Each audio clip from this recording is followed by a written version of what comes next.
பணம் கொடுத்து திரும்ப பெற்று விடுவேன் என்ற எண்ணம் என் மனதில் அலைபாய்ந்தது. அந்த புத்தகம் எளிதாக கிடைக்காத என்ன செய்வது என்று என் மனம் ஒரு சஞ்சலம் அடைந்தது.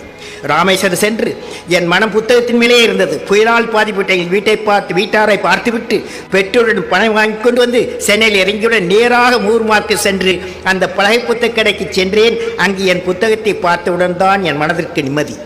பணத்தை கொடுத்து என் புத்தகத்தை வாங்கி கொண்டேன். அந்த கடைக்காரர் சொன்னார், உன்னை பார்த்தவுடன் புத்தகத்தின் மேல் உனக்கு இருக்கும் பற்றி தெரிந்து கொண்டேன், எனவே தான் இதை தனியாக எடுத்து வைக்க சொன்னேன். நீ நன்றாக படித்து நன்றாக வர வேண்டும் வாழ்த்தினார் அப்பெரியவர். பெரிய மனிதர்.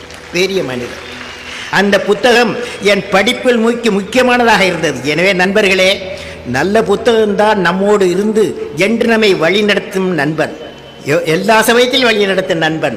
எனவே புத்தகங்கள் வாழ்க்கையில் இன்றியமாதவை. புத்தகங்கள் அறிவை கொடுக்கும். சில இக்கட்டான சமயத்தில் புத்தகம் பணமும் கொடுத்து